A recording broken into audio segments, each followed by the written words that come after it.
அன்னைக்கு தான் கடைசி சந்திப்பு. அதுக்கப்புறம் ஒரு தடவை கூட நாங்க சந்திக்கல.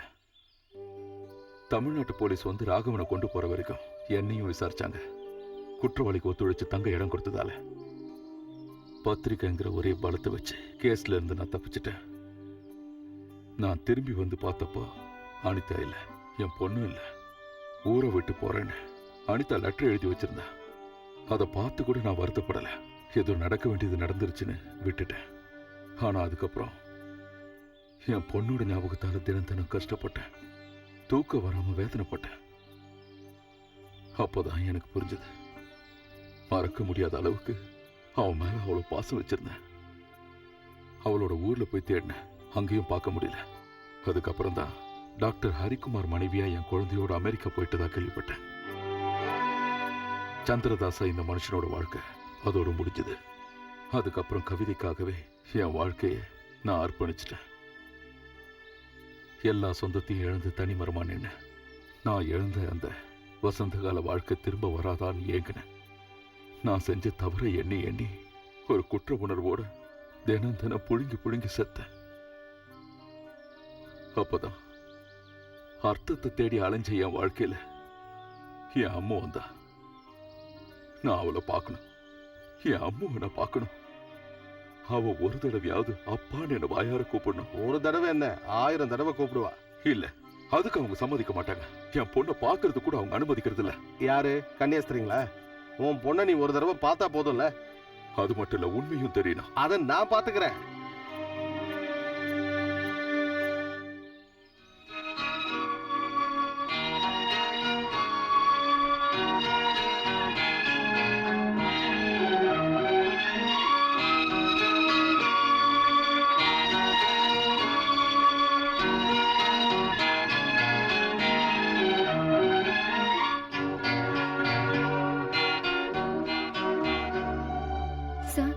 அரை மணி நேரத்துல வந்துடுறேன்னு சொல்லிதான் அவளை கூட்டிட்டு வந்தேன். இப்பவே 1 மணி நேரம் ஆயிடுச்சு.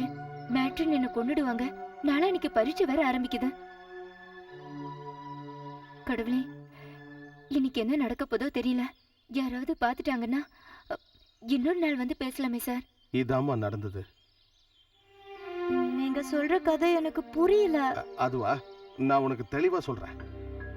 இந்த கதை எப்படி முடியுதுன்னா, பிரிஞ்சிருந்தாலும் திடீர்னு ஒரு நாள் 15 வருஷம் கழிச்சு நம்மளோட ஹீரோ அவரோட பொண்ணை பாக்குறாரு. அப்ப பொண்ணு எப்படி ஃபீல் பண்ணுவா? எப்படி ஃபீல் பண்ணுவான்னு நான் எப்படி சொல்றது?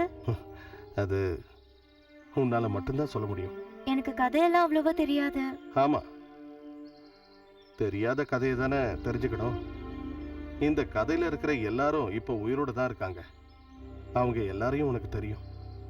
அவங்களோட ஒரு பழைய போட்டோவை நான் காட்டுறேன் பாரு.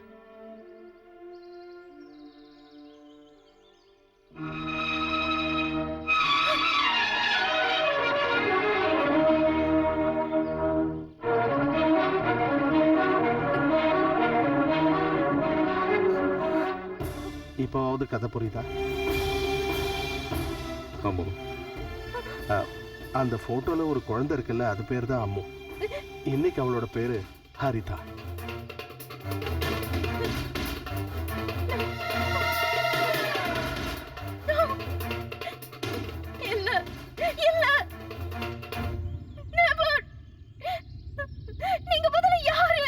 உன்னோட அப்பா அம்மா? இல்ல, என் பேர் அம்மா இல்ல. நான் அம்மா இல்ல, ஹரிதா. எங்க அப்பா ஹரிக்குமார் மேனன். ஹரிக்குமார் மேனனோட பொண்ணு நான்.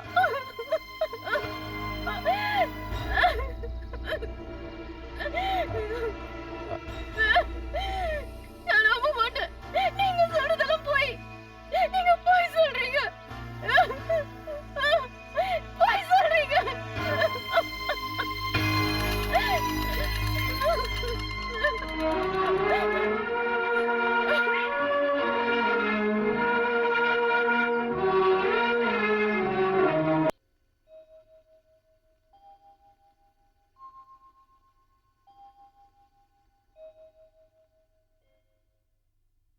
ச்சே, அந்த பொண்ணு இப்படி ரியாக்ட் பண்ணுவான்னு நான் எதிர்பார்க்கவே இல்லை. எல்லாம் சொதப்பிருச்சுல. நீங்க போயிருக்கல, சொதப்பாம என்ன ஆகும்? யோ, வேலையை பாரியா. கேள்விக்கு யார் வேணாலும் பதில் சொல்லலாம். சிரிக்காம வேலையை பாரியா. இங்க பிரச்சனை என்னன்னு தெரியாம சும்மா ஜோக் அடிச்சுக்கிட்டு இருக்க. இனிமே எனக்கு அது வேணும் இது வேணும்னு சொல்லி கூப்பிட்டேன்னா நான் யோ, வரமாட்டேன். நீ இப்படியே பேசிக்கிட்டு இருந்தீங்கன்னா அதுக்கப்புறம் உன்னை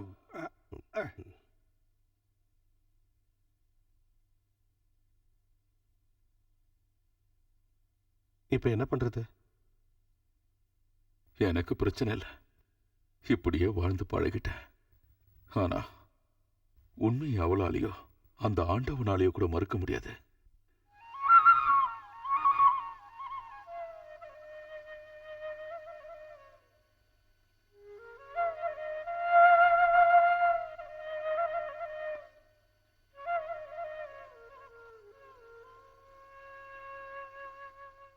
மலர் கொண்ட மென்மை போல் என் மகள் பொன்முகம் பார்ப்பே, ஆலோலம் பாடும் குயில்களும் மோகனம் பாடி வாழ்த்திடவே வாழ்த்துவேன். கைவளை ஓசையில் ஓடும் நதிகளும் தோற்குமே, செங்காந்தல் மலர் கூட உன்னிடம் வண்ணங்கள் கேட்குமே. தூறலின் சத்தம் போல் உன் சிரிப்பொலி கேட்குமே. நீ எந்தன் வரம் தானே, தெய்வீக அம்சம் கொண்ட என் மகளே, என் தாயும் நீ அன்றோ.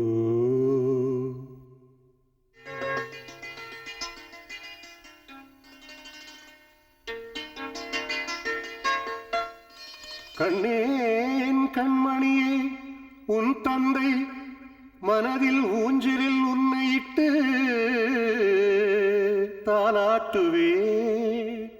தூரிகை தேடுவே உன்முகம் வரையவே, பூமியில் உலவிடும் தேவதை நீ அன்றோ. கண்ணோடு காண்பதெல்லாம் நீ மட்டும் தானம்மா. உன் நினைவும் உன் மனமும் உன் எண்ணமும் என்னோடு தானம்மா. காற்றும் வானமும் நீரும் நிலமும் உள்ளவரை உன்னை நான் பிரியேனே.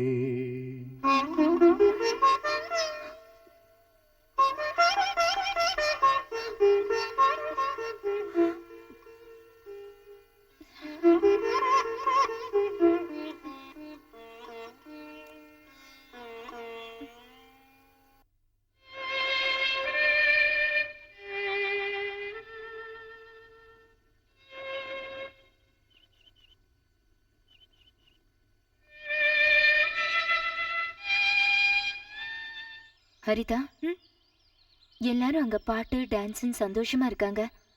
நீ மட்டும் ஏமா இங்க வந்து தனியா உட்காந்துருக்க? நாளைக்கு எல்லாரும் அவங்கவுங்க ஊருக்கு போறாங்கல்ல, நீயும் அவங்க கூட சந்தோஷமா இருக்கலாம்ல. பரீட்சையும் சரியா எழுதலன்னு கேள்விப்பட்டேன். என் நிலைமை உங்களுக்கு புரியல. நான் ஒரு பெரிய குழப்பத்துல இருக்கேன். எது உண்மை எது பொய்ன்னு தீர்மானம் பண்ண முடியல.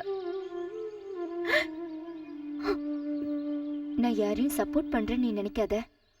ரெண்டும் உண்மையா இருக்கலாம்ல. என்ன சொல்ல வரீங்க? டாக்டர் ஹரிகுமாரோட பொண்ணாதான் நீ வளர்ந்த, இல்லைன்னு யாராலையும் சொல்ல முடியாது. ஆனா பிறந்தது சந்திரதாஸோட. நான் அதை நம்ப மாட்டேன். சந்திரதாஸ் மாதிரி ஒரு பெரிய மனுஷன் பொய் கதை சொல்றதால அவருக்கு என்ன லாபம்? உன்னை பார்க்கணுங்கிறதுக்காக மேட்ரின் முன்னாடியும் என் முன்னாடியும் ஒரு பிச்சைக்கார மாதிரி அவர் வந்து நின்று இருக்காரு. எதுக்காக? என்ன அவசியத்துக்காக?